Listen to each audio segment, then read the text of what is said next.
Hey everybody, this is Badger vs. Turtle here. I know it's been a while since I posted any kind of video. I don't really do much on YouTube, but yeah, I'm starting a new little series here called Laying in Bed Reviews. This is pretty much going to be my opinion-based review on a movie that I've just seen, like, right when I get home. So, I mean, it's fresh in my head. And today we're talking about The Dark Knight Rises. This is going to be one of those, it's a good movie, I recommend it, but I'm still going to give it a negative review type dealies.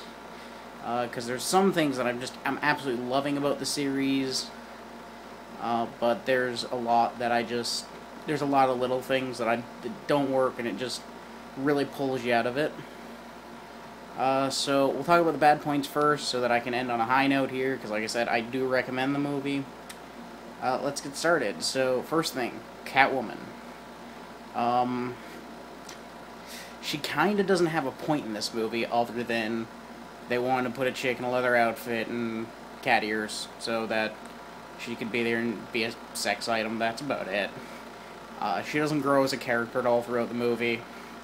They've got this subplot where she wants this clean slate program, so she can, like, erase her criminal record and just go away, but they don't really play on that much. I mean, at the end of the movie, she doesn't really seem to care that she's a criminal. I mean, she doesn't seem remorseful for anything she does, or anything like that, really.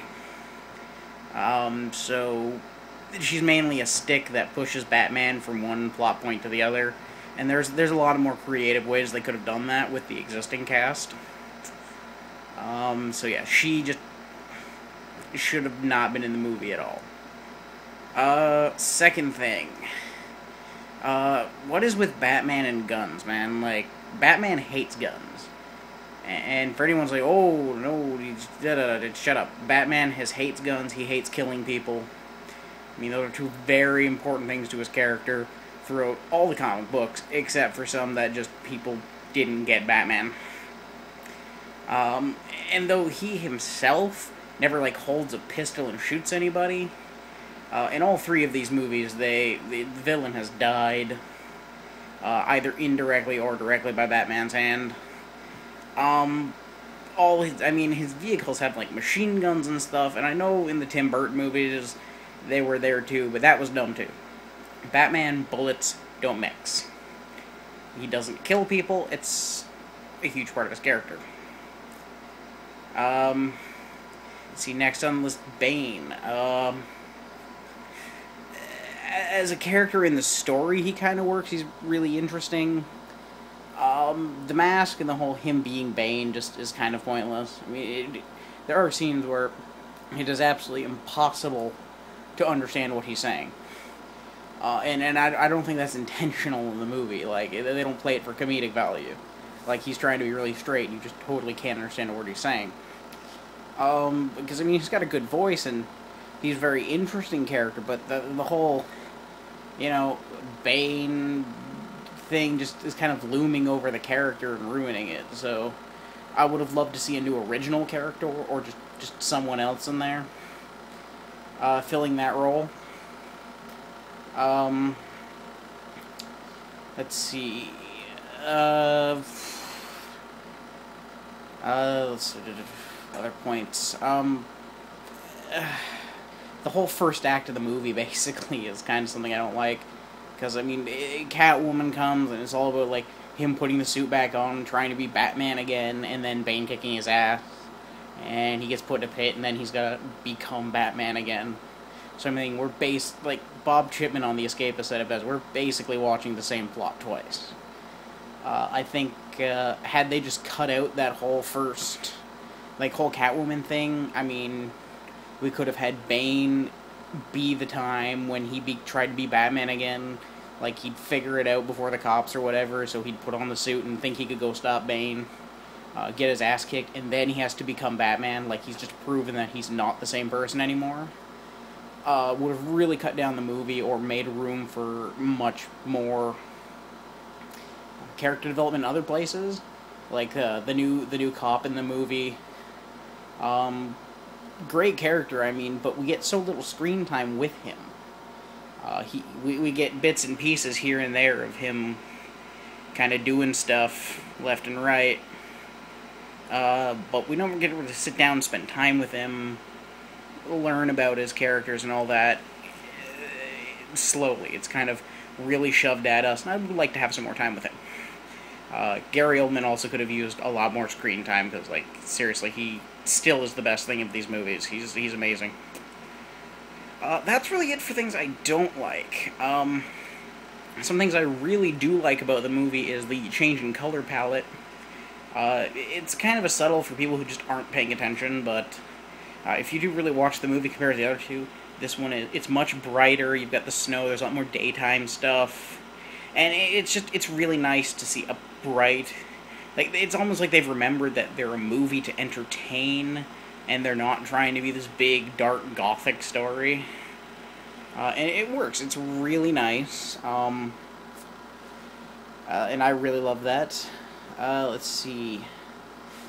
The whole nuclear fusion reactor, plot device, nuclear bomb, that's good. I love that. That is... it doesn't exist in reality.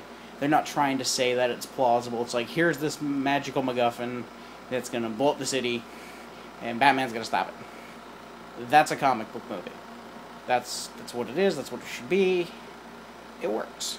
I like it a lot. It gives it a feel that we're watching a superhero movie and not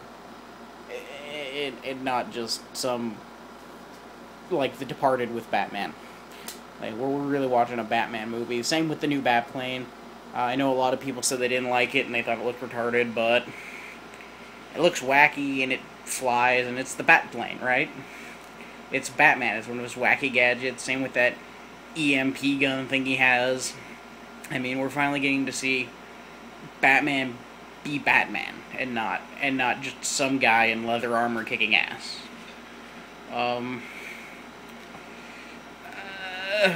Ooh, yeah, one thing I forgot. The fight choreography isn't bad.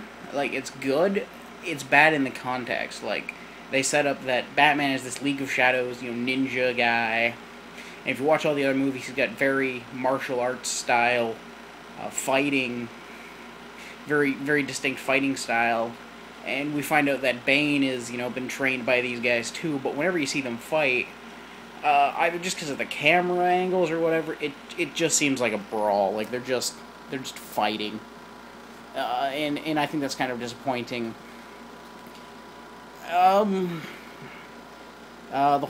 There's a scene with Ra's al Ghul, and he says, I told you, Bruce, I'm immortal. That was awesome, if that's what they intended.